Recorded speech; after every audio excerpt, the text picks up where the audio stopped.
né? Falando aqui de otimização, acabou que perdeu essa parte introdutória, mas vamos aí para a definição, né? Então, o máximo local ele é maior, né? Desculpa, o máximo ele é maior, ele tem valor de função maior, o mínimo ele tem valor de função menor. Agora, o máximo local e o mínimo local ele tem que ser maior ou menor dentro de uma região, né? Vocês também estão acostumados isso aí lá do cálculo 1, né?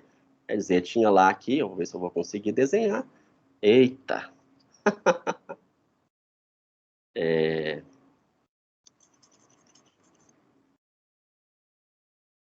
Tinha lá o... Isso aqui.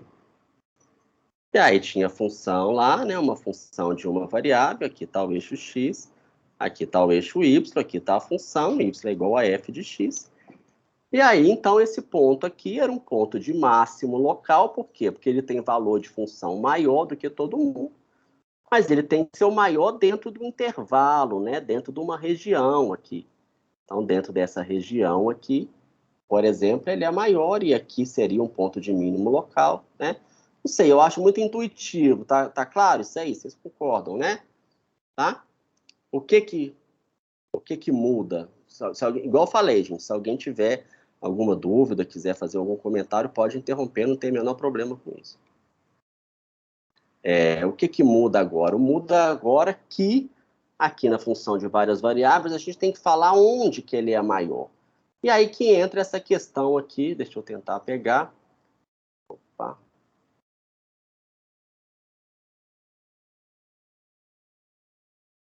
Aqui. Do disco aberto, né? Nossa, que bagunça. Esse disco aberto aqui. Então, o que é esse disco aberto? Vamos voltar lá no slide, que esse slide também tem uma informação. Aqui. Esse disco aberto é uma maneira de definir qual que é o lugar que eles vão estar, né? Então, vamos dizer assim, tem um lugar em que eles vão ser o maior ou o menor. Mas que lugar que é esse? O lugar, por convenção, assim, matemática, escolheu de ser o... Aqui eu consigo descer agora não, né? Porque eu já botei uma abacate. Então, aqui, colocou esse disco aqui, então ele tem que ser maior aqui, nesse ponto. Ele tem que ser maior aqui. Aqui não.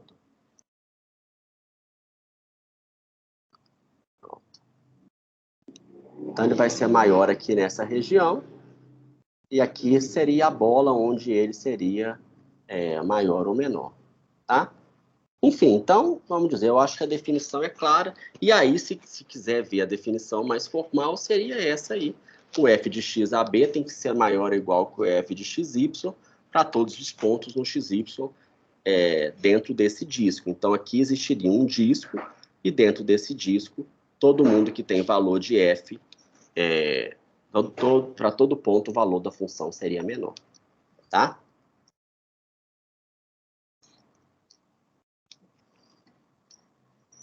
E aí o livro já coloca assim um exemplo, né? Estou seguindo igual falei os slides do Thomas. Ele colocou esse exemplo aí dessa superfície telhado. Eu trouxe ela aqui pro... isso aqui, tá vendo? Isso aqui é o do André, o que eu falei. Vai continuar sendo desse jeito aqui. Exercício, ponto crítico, ele vai deixar do mesmo jeito que ele vinha colocando. Aqui no GeoGebra, né? Tá aqui a nossa função telhado, tá vendo? Então, uma função mais esquisita, mas só para mostrar que mesmo com coisas esquisitas, né, o valor zero aqui, ele é um ponto máximo dessa função. E, no fundo, a primeira coisa é isso que a gente está vendo, né? Que tem uma região, né? No caso aqui, dentro desse retângulo aí onde nós plotamos, coloquei entre menos 10 e 10, nessa região, para essa função, o zero é o maior valor. Tá? Tá claro, gente?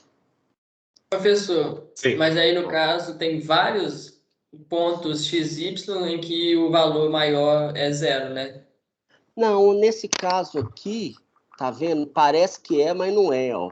Aqui já tá menos 10, tá vendo? Não sei se você consegue ver. Ele vem para cá, aqui, onde é que tá o valor da função aqui, ó? Menos 8, aqui, tá vendo, ó? Que ele vem aqui, 0, menos 2, menos 4, menos 6, menos 8, é porque não parece bem que ele tá diminuindo. Mas, Mas enfim, aí você, não seria na mas, 7 enfim, anos. independente disso, o mínimo não precisa ser um mínimo isolado. Você tem toda a razão, né? Pode ter, tranquilamente, né? Vamos pegar até no cálculo 1 para vocês verem como é que você já estava acostumado com isso. No cálculo 1 seria o caso em que eu tinha lá isso aqui, ó.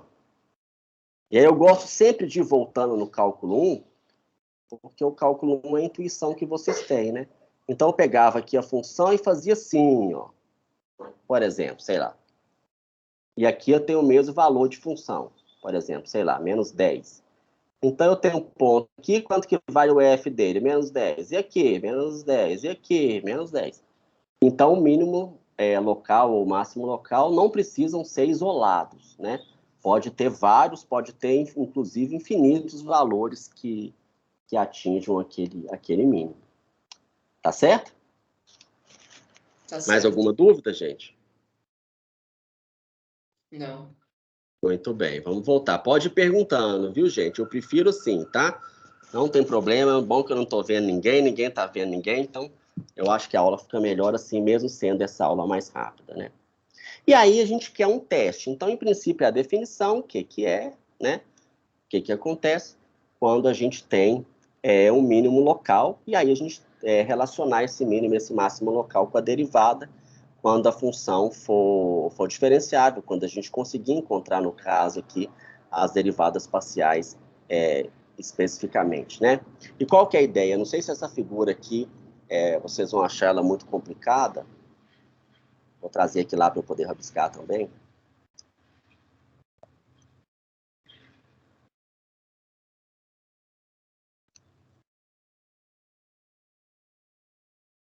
Vou pegar só aqui, né?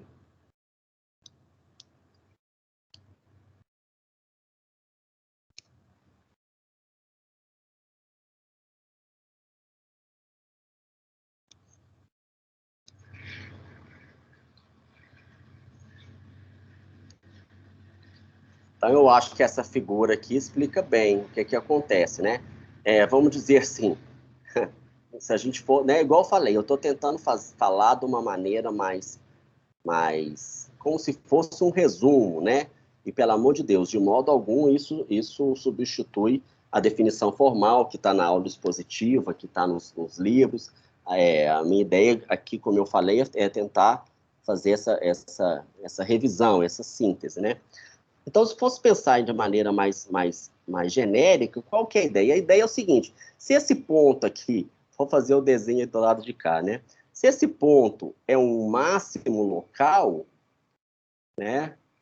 Vamos dizer assim, uai, de qualquer jeito que eu olhar, qualquer corte que eu fizer, de qualquer maneira que eu observar, esse ponto ainda tem que ser um valor máximo, né? Vocês concordam? Tem jeito dele ser um máximo em uma das direções que eu olhar, eu estou aqui no caso tridimensional, em uma das direções que eu olhar, ele não ser o máximo. Então, formalmente, como é que isso acontece? Eu estou aqui dentro do meu sistema, deixa eu tentar mudar a cor. Estou aqui dentro do meu eixo, né? Opa. Aqui o X, aqui o Y e aqui o Z. E aí, qual que é a ideia? Na hora que eu olhar, né? Aqui seria um ponto onde eu estou considerando o máximo. Para esse ponto aqui é o ponto de máximo.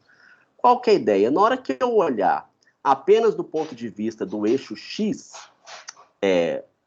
fixando o Y, né? Então, aqui o Y está constante, eu estou mantendo o Y constante.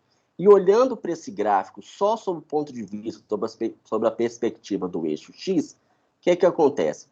Essa superfície aqui vai se comportar como uma curva, que vai ter um máximo aqui, vamos dizer, igual no cálculo 1, né, como sendo uma função de uma variável.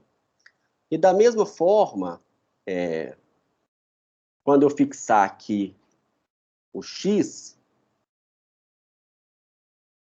e olhar para essa função dentro da perspectiva do eixo y, variando só o eixo y, aí que eu vou avacalhar um pouco, talvez, mas a ideia assim, é que eu vou ter outra curva, entre aspas, igual ao cálculo 1, né? E aí a gente já sabe que no cálculo 1, em função de uma variável, quando a função é diferenciável, quando eu tenho a derivada, no ponto de máximo, no ponto de mínimo, a sua derivada tem que ser zero, né? Da mesma forma vai acontecer aqui. Só que agora qual que é a interpretação que eu trago? Qual que é a derivada, aqui no caso de duas variáveis, quando eu fixo o x e mantenho o y como sendo uma variável? Que derivada parcial? Já falei, né? Que derivada é essa? Eu vou estar falando da derivada parcial, né? Então, a derivada parcial em relação a x é a derivada por definição que eu obtenho pela derivada normal, derivada lá do cálculo 1, quando eu estou fixando o y. E assim, da mesma forma, quando eu fixo o x. Não, como é que é? Isso. E só varia o y, eu vou estar, por definição, trabalhando com a derivada parcial em relação a y. Então, no fundo, é a definição de derivada parcial. O que é a derivada parcial? A derivada parcial em relação a x, eu fixei o y, só variei o x e calculei a derivada normal igual no cálculo 1. O que é a derivada parcial em relação a y? Eu fixei o y, variei o x, não, como é que é? Fixei o x, variei o y e calculei a derivada parcial comum igual lá no cálculo 1. Bom, e o que a gente tem de lá? Que quando esse ponto é máximo ou mínimo, a derivada é zero. O que isso quer dizer aqui para nós? Quer dizer aqui para nós que as derivadas parciais vão ser iguais a zero, né? Resumo da ópera, como é que você vai achar máximo e mínimo aqui no cálculo 2? Vamos dizer assim, pena que a hora está gravando, tem que tomar cuidado com o que eu falo, né? Mas eu falaria assim, como é que eu vou achar, né, buscar aí máximo e mínimo de função de uma variável, de duas variáveis, da mesma forma que eu fazia lá com uma variável. No fundo é a mesma coisa, é deriva igual a zero, né? Só que agora o que é derivada aqui, o que é derivada lá, né? A derivada aqui é a derivada parcial, né? Se eu fosse resumir esse deriva igual a zero, eu posso resumir como sendo o vetor gradiente no ponto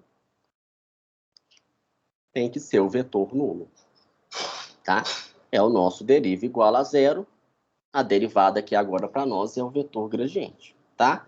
Da mesma forma. Qual que é a interpretação geométrica? A interpretação geométrica lá no cálculo 1 é que, como a derivada é zero, a reta tangente é uma reta horizontal, então tá aqui, ó, a reta tangente horizontal, só que ela vai ser horizontal tanto para o eixo x quanto para o eixo y. Isso quer dizer que o plano tangente vai ser um plano horizontal. Então aqui não vou tentar desenhar de alguma cor que apareça. No caso do ponto de máximo e no ponto de mínimo, se a função for diferenciável, o plano tangente vai ser um plano horizontal. As derivadas parciais iguais a zero, a equação vai ser o z igual a z0, o valor aqui da função, né? É o f do x0, y0, que tem valor de máximo. Certo, gente? Alguma dúvida para isso? Então, no fundo, é o famoso deriva igual a zero. Tá? Vamos lá. Vamos seguir, então, aqui. É o que está aqui. Tá? E aí vem uma definição, que também é a mesma definição, entre aspas, né? A mesma definição do cálculo 1, que é o ponto crítico, né? O que é o ponto crítico lá no cálculo 1? Vocês se lembram, né?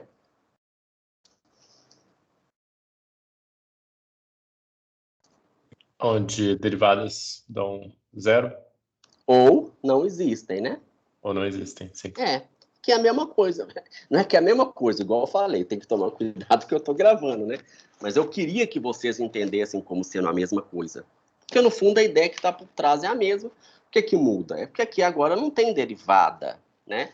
O que a gente tem aqui são as derivadas parciais ou o vetor gradiente, que é um vetor das derivadas parciais. Mas então o ponto crítico continua sendo a mesma coisa, procurar o ponto crítico, né?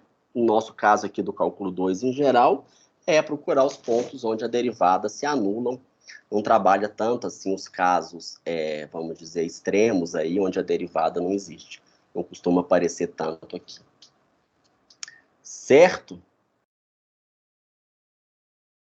E aqui alguns exemplos, eu não vou ficar muito neles, né? O paraboloide, então, f de xy é igual a x ao quadrado mais y ao quadrado, tem um ponto aqui de mínimo no 0, 0. E aí, se a gente calcular a derivada parcial, qual que é a derivada parcial dessa função em relação a x? 2x. Não é? Ai, ai, a derivada parcial dessa função em relação a y é 2y, onde que 2x e 2y se anulam, né? No 0, 0. Então, o ponto crítico é a origem, o valor da função é 0, e esse ponto aqui pelo gráfico é o mínimo local. Tá? Bom, o que que muda então? Qual que é, né, vamos dizer, o que que tem de diferença em relação ao cálculo 1? Lá no cálculo 1, ele tinha, a gente tinha um ponto de máximo, mínimo aqui, e um ponto de inflexão. Aqui no cálculo 2, esse que seria, entre aspas, a inflexão, recebe um nome próprio, que é o nome de ponto de sela, né? Deixa eu trazer para cá, então, para a gente poder conversar. O que é o ponto de sela? O ponto de sela é o ponto tal que...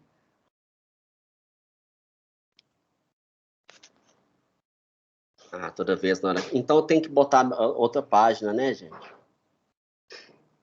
É melhor ir abrindo outra página para não ficar sempre lá em cima, né?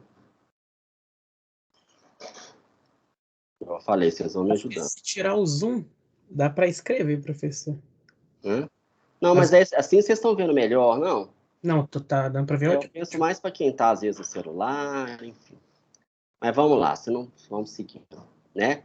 O ponto de sela, qual que é a questão, a diferença do ponto de sela? É que na hora que eu estou lá no ponto de sela e eu pegar o mesmo círculo, né? O mesmo círculo aqui na origem, eu vou ter pontos em que o valor da função é maior, onde é que eu ponho aqui? E pontos em que o valor da função é menor. Então, vamos dizer assim, na prática, se eu olhar para um lado, né? Vamos falar assim, se eu olhar para um lado, por exemplo, se eu olhar do ponto de vista aqui do plano XY, do plano XZ, né? Se eu olhar do ponto de vista do plano XZ, essa função teria um mínimo local. E se eu olhar do ponto de vista do plano YZ, essa função teria um máximo local. Então, de um lado ele é um máximo local, do outro lado ele é um mínimo local. Esse ponto, então, é chamado de ponto de sela. Tá? E aí o exemplo, vamos dizer, clássico aí do ponto de sela, como vocês devem imaginar, é a própria sela, a função sela, né? E aí aqui está bem mais explicado, assim, que dá para ver que quando eu... Aqui é diferente, né? Aqui ela é diferente da que eu desenhei. Essa aqui, na hora que eu olho pelo plano YZ, essa função tem um mínimo local, né? No plano YZ, não sei se vocês vão se lembrar, quer que eu traga? Vou trazer para cá. No plano YZ. Opa. No plano YZ, o x igual a 0.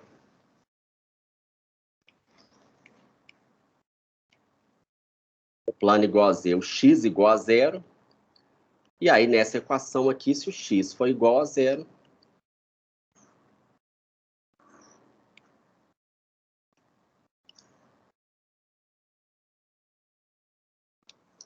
né? Aqui, ó. Se o x for igual a 0, eu tenho a parábola aqui para cima e o 0 é um mínimo local. Tá?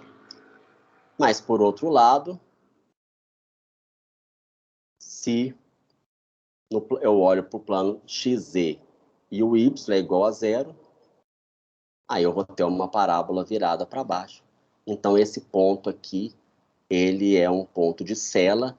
E nesse ponto também, o ponto de sela, as as derivadas parciais serão iguais a zero. Por quê?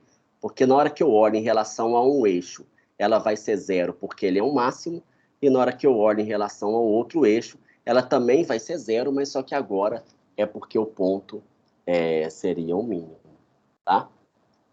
Então, eu trouxe aqui também, acho que eu coloquei aqui, né, a famosa cela, vocês já estão acostumados nessa altura da vida, vou mandar ela rodar, né?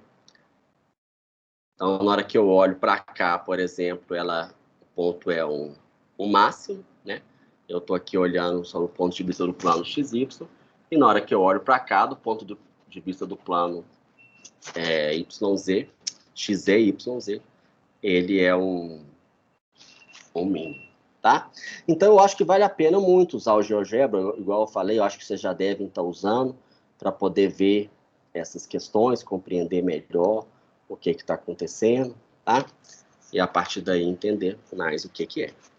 Aí aqui o livro mostra outros planos de tela, eu não vou fazer o gráfico aqui não, mas você pode fazer em casa no GeoGebra para poder enxergar, né? Obviamente, eu pelo menos não consigo enxergar só por aqui, que é um ponto de cela na origem, né? Talvez no primeiro fica mais fácil, no segundo talvez, enfim.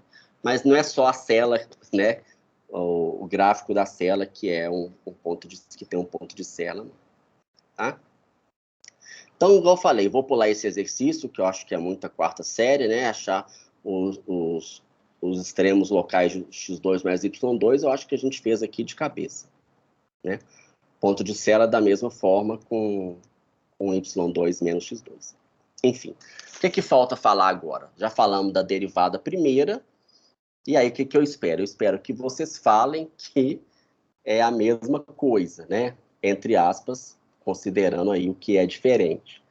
E aí, agora, a derivada primeira vai nos falar se é um ponto crítico, e o que nos fala aí se é a classificação do ponto crítico, né? O que eu preciso de informação para ter a classificação do ponto crítico? Eu preciso de olhar para a derivada segunda.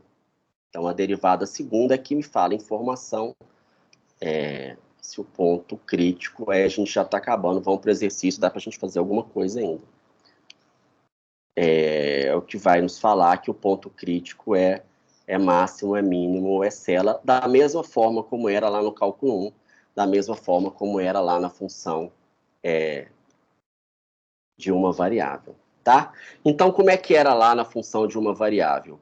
O ponto era um ponto de mínimo local, não é isso? O que tinha que acontecer com a concavidade da função? Vocês lembram?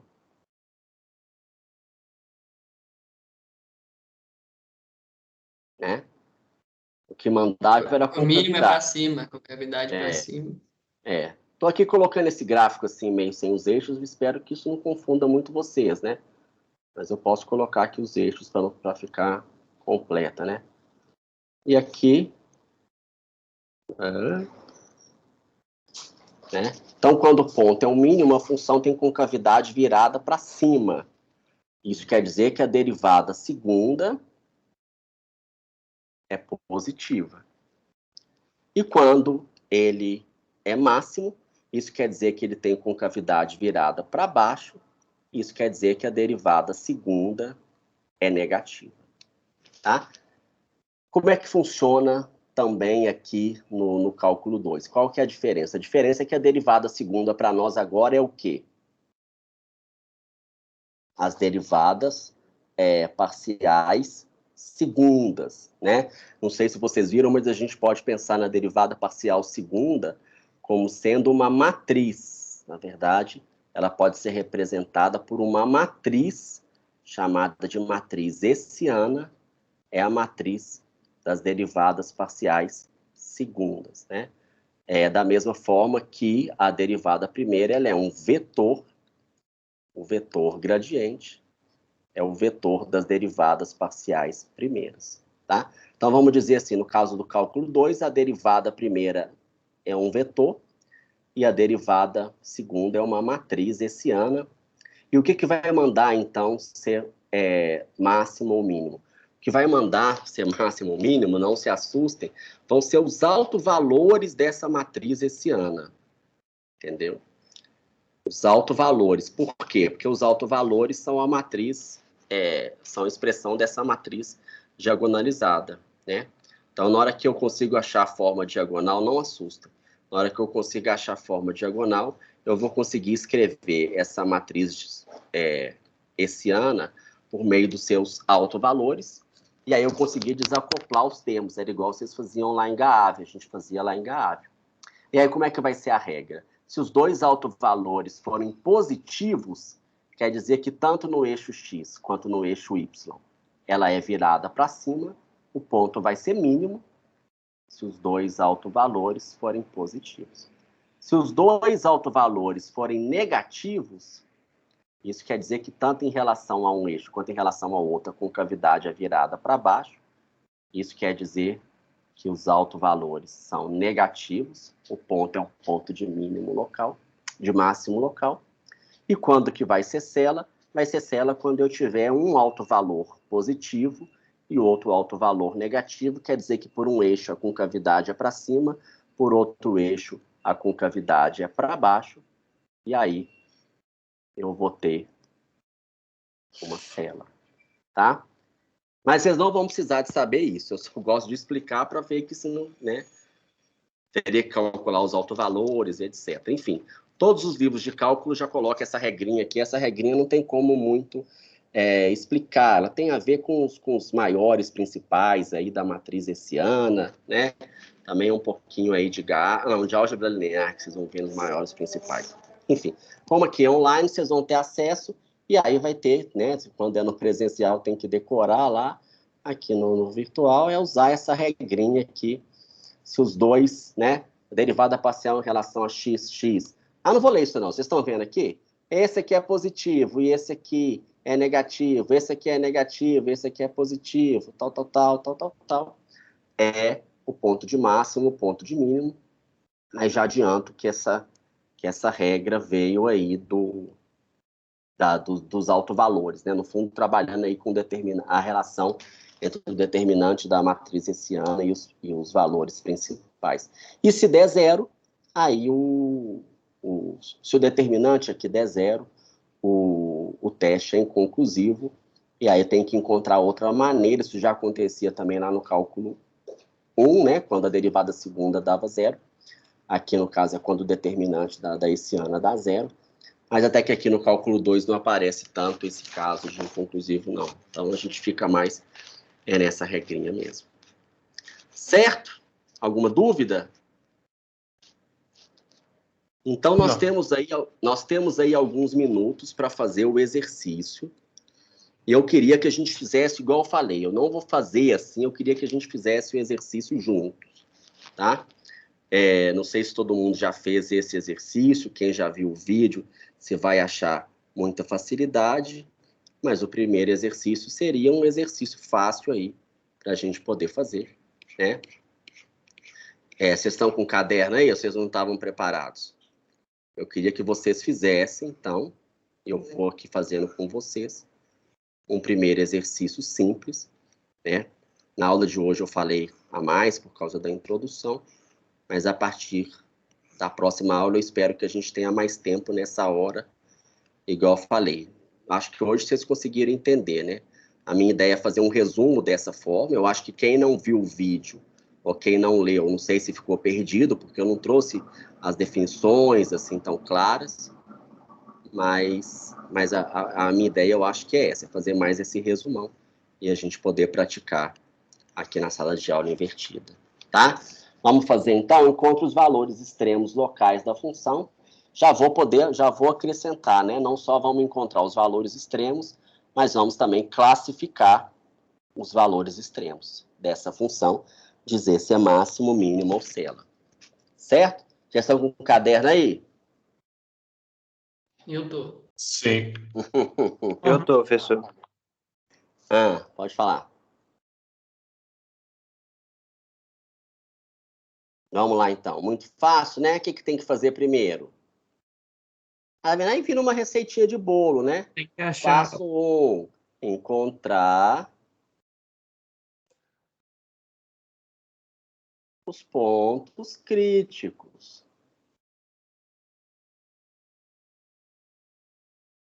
Era assim que vocês faziam lá no cálculo 1, né?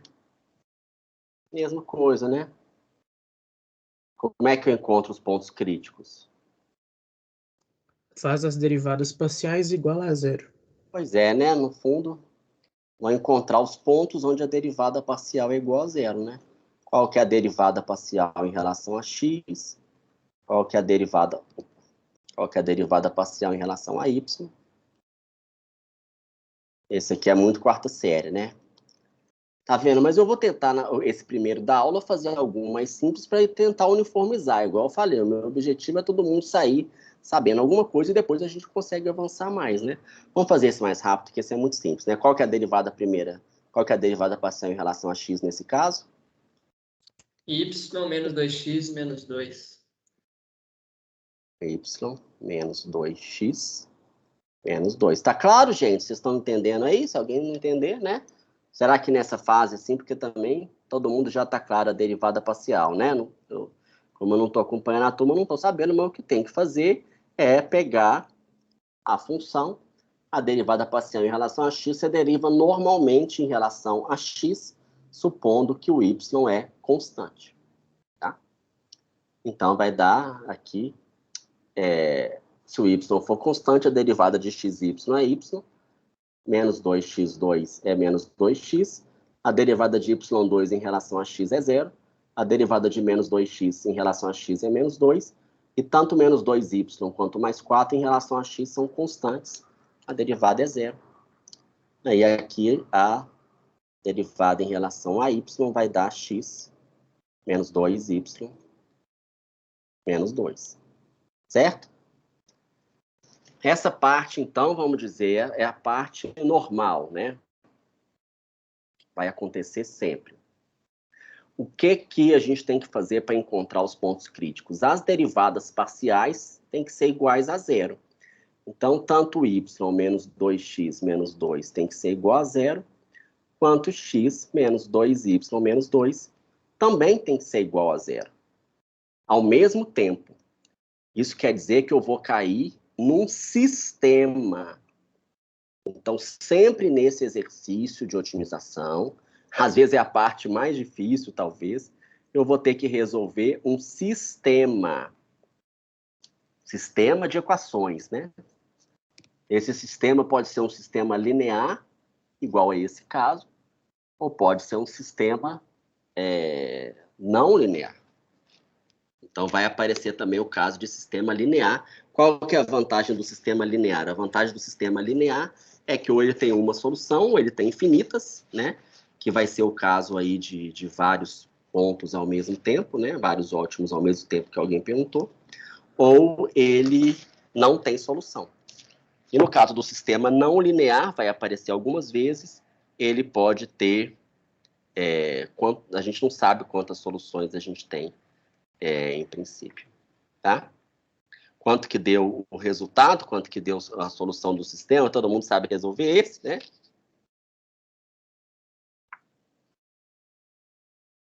Quanto que deu? Eu estou fazendo ainda, não terminei não.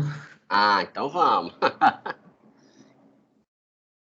Como é que você está resolvendo aí? Pode resolver pela substituição, né? Pode resolver Da 4 sobre 3? pela adição. Vou reescrever aqui o sistema de outra forma. O x dá 4 sobre Ficar no 3, né? normal, né? Menos 2x mais y é igual a 2. E x menos 2y igual a 2. Oi?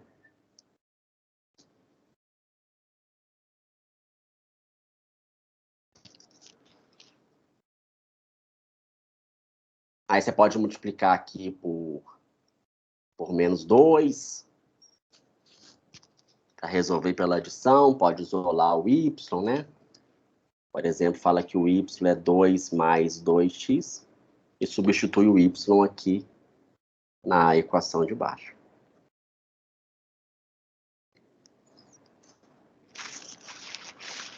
O x dá 4 sobre 3 e o y dá 14 sobre 3.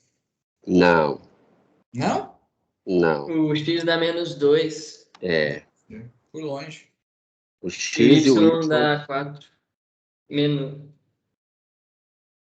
Ai, O meu Y Deus. dá -2 também. Né? Menos 2 menos também. 2, isso. O x e o y dão menos 2. Tá? Eu vou adiantar só para a gente chegar até o final, né? Mas então quer dizer... Eu acho que eu cheguei no máximo aqui, gente. Eita, acabou. Vou ter que mudar de folha agora, mas tá bom. Então, nesse caso aqui, podem fazer na conta, tá? Igual eu falei, o mais importante é vocês fazerem a conta e a gente vai fazer essa parte com mais calma nas próximas aulas. Mas o resultado aqui é que essa função tem um único ponto crítico, que é o menos 2, menos 2.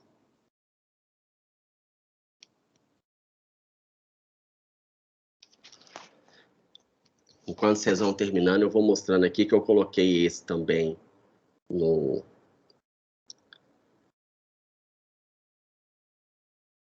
GeoGebra. Opa.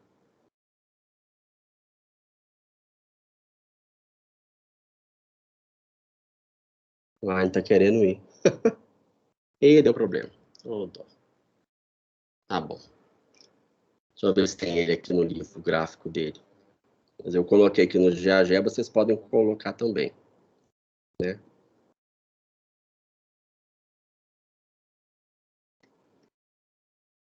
Ah, não tem o gráfico dele, não. Mas tá bom. Eu fiz lá, vocês podem fazer depois, né? Então, aqui é bom que aqui também está a resposta. Ó. O único ponto é o x igual a y, que é igual a menos 2. Bom, eu vou seguir aqui, então, pelo slide, né, sem fazer lá no papel, mas aí...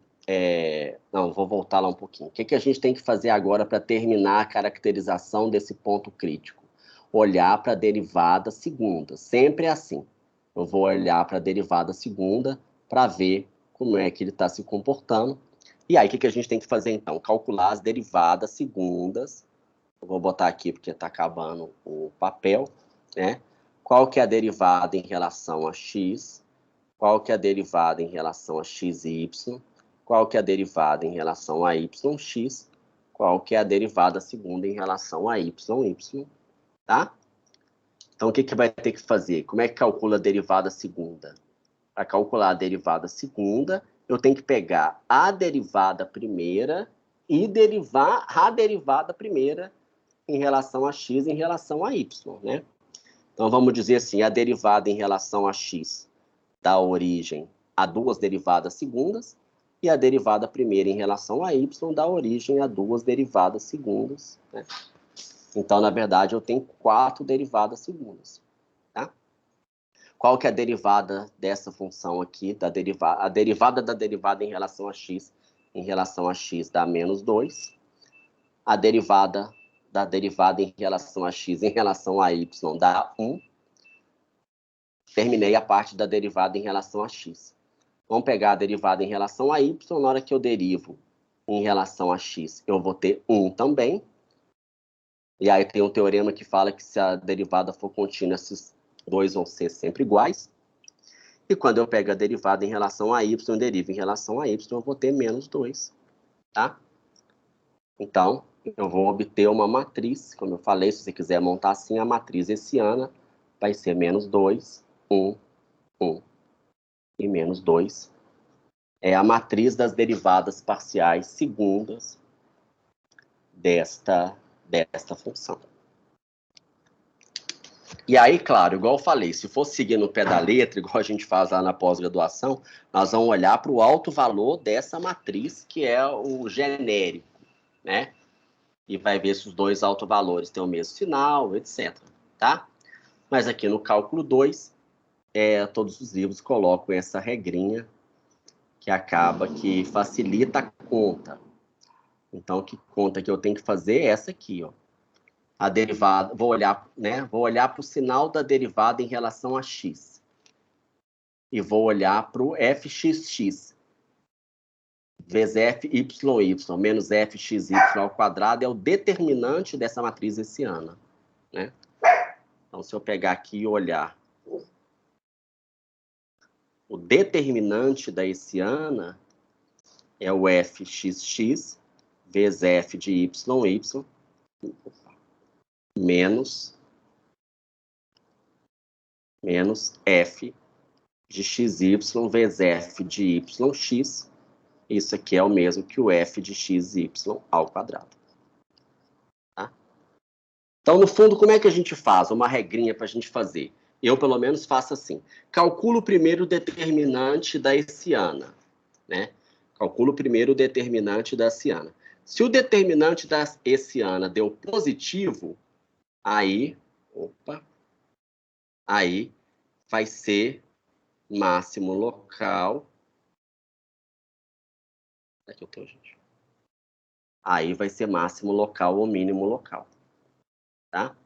Professor, eu tenho uma falar. dúvida só Pode falar. do símbolo, que é quando você tem f de xy, é a derivada parcial de x em relação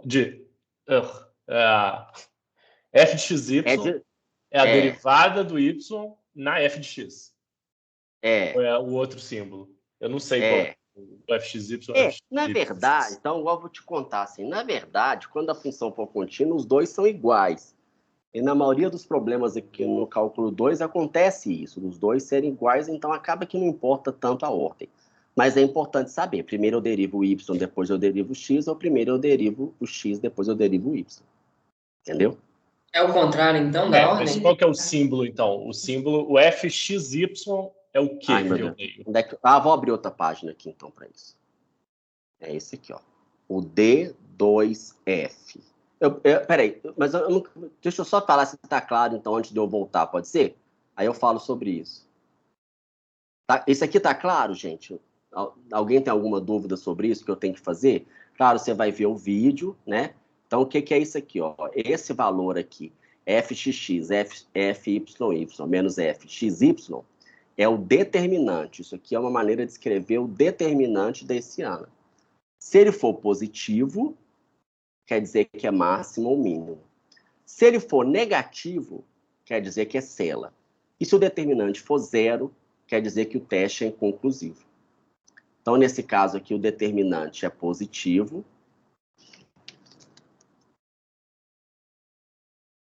Aqui, ó. Nesse caso aqui, o determinante é positivo. O FXX menos FYY menos F de XY maior que zero é positivo. E aí depois eu vou olhar para o FXX. Tá vendo que regrinha chata? Mas é a regrinha, né? Aí eu vou olhar para o FXX, que é a derivada parcial segunda em relação a x. Se ele for positivo, é mínimo. Se ele for negativo, é máximo.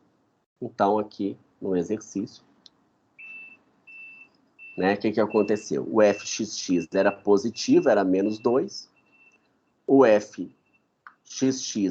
FYY menos FXY ao quadrado, que é o determinante, deu 3. O determinante deu positivo e a derivada parcial em relação a x é negativo, como se fosse a concavidade para baixo. O ponto vai ser um ponto de máximo local. Então, quer dizer que esse ponto aqui... Vamos só terminar essa parte para a gente poder fechar. Esse ponto aqui vai ser um ponto de máximo local. Tá? Alguma dúvida sobre isso? Tá? Né? Claro, agora tem que praticar. E aí, como eu falei, na aula que vem, na aula de sexta-feira, a gente começa fazendo alguns exercícios também sobre isso, antes de poder prosseguir com o tema da próxima aula, que é a otimização global, né? E também colocando aí o caso da otimização com restrição, tá bom? Os exercícios da lista já estão lá no SIGA-A, o André já colocou. Eu vou colocar também no Teams, só para poder né, ficar nos dois aí, mas o André vai seguir fazendo o SIGA-A e eu vou ficar no Teams. Tá claro, gente? Podemos prosseguir? E aí, só voltar. Então tá, só voltar então na dúvida que foi colocado. O del 2f, del x, del y. O que é que eu vou fazer aqui no caso? Eu vou pegar a derivada em relação a y e derivá-la em relação a x. Então, eu vou pegar a derivada em relação a y e derivá-la em relação a x. Isso aqui quer dizer que eu vou pegar a derivada em relação a y e derivá-la em relação a x. Certo? É a anotação.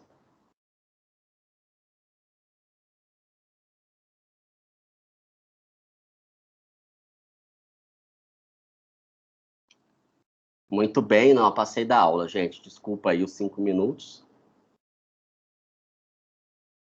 E aí eu vou disponibilizar o vídeo, então, agora. Parar de gravar, né?